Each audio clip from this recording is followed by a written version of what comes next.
Neste capítulo, nós vemos os israelitas deixando o deserto de Sim e se movendo em direção ao Monte Sinai, também conhecido como Monte Horebe ou Monte de Deus. E Deus continuava o processo de amadurecer aquele povo, permitindo situações difíceis a fim de mostrar o seu poder e de construir a fé e o caráter do povo. Afinal, a jornada da vida envolve muito mais do que apenas chegar ao destino. Se nós não estamos crescendo na fé, no conhecimento de Deus e num caráter piedoso, nós estamos desperdiçando as nossas oportunidades. Pois bem, quando os israelitas chegaram a um lugar chamado Refidim, no deserto do Sinai, mais uma vez eles precisavam de água. E então, mais uma vez eles reclamaram, eles se preocuparam, eles duvidaram e eles culparam Moisés. A situação ficou tensa e Moisés os lembrou que, na verdade, reclamando daquele jeito, eles estavam tentando ao Senhor. A ideia no original era a de colocar Deus no banco dos réus e se colocar no lugar ou na posição de julgar a Deus pela falta de água. Mesmo assim, Deus, em sua grande misericórdia, disse para Moisés reunir os anciãos, ir para a rocha perto do Monte Horebe, golpear a rocha e a água jorraria dela. E assim aconteceu. Mais uma vez, Deus supriu a necessidade do seu povo. O que Moisés e os anciãos não sabiam era que bater na rocha era outra sombra de um evento futuro. Cristo, chamado Rocha, foi ferido e a água viva saiu dele para toda a humanidade. Este evento em Horebe e a crucificação no Calvário foram completamente conectados, tanto no mundo físico como no mundo espiritual. Moisés chamou aquele lugar de Massá e Meribá, que pode ser traduzido como provocação e contenda. O povo de Israel ainda era muito fraco na sua fé em Deus, porque pensava que Deus os havia conduzido para um lugar em que não poderia cuidar deles. E quanto a nós? Quantos lugares no mapa da nossa vida deveriam ser chamados também de provocação e contenda por causa da forma como nos queixamos das nossas circunstâncias e deixamos de confiar em Deus?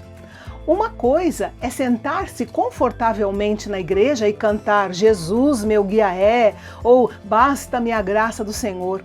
Outra coisa bem diferente é ser confrontado com o sofrimento e as decepções e dizer humildemente, seja feita a tua vontade, Senhor, e não a minha. Esse é um ponto importante que nós devemos considerar. De repente, no versículo 8, a cena muda e os israelitas se veem diante da sua primeira batalha com um vizinho muito hostil, os amalequitas. Não é de se admirar que Amaleque tenha sido o primeiro a atacar Israel. Eles eram descendentes de Esaú, irmão de Jacó. Moisés então instruiu Josué, que mais tarde se tornaria o líder substituto de Moisés, para reunir o exército de Israel. Enquanto isso, Moisés estaria na montanha acima do campo de batalha.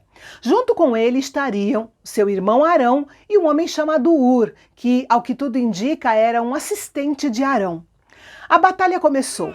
Moisés se mantinha com as mãos erguidas ao céu, clamando ao Deus de Israel.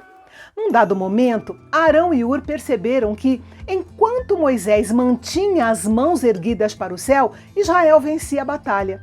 Mas quando ele abaixava as mãos para descansar, porque cansava de ficar com as mãos para cima, os amalequitas venciam.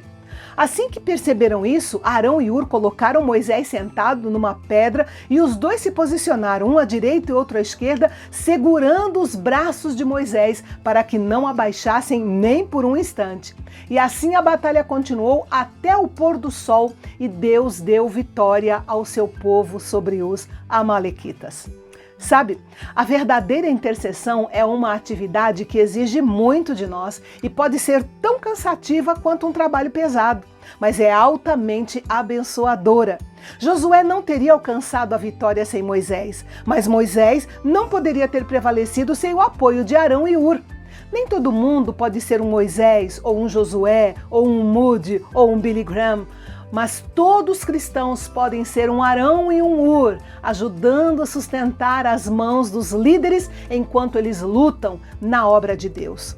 O Senhor está à procura de pessoas que participem das batalhas espirituais, perseverando firmes na intercessão.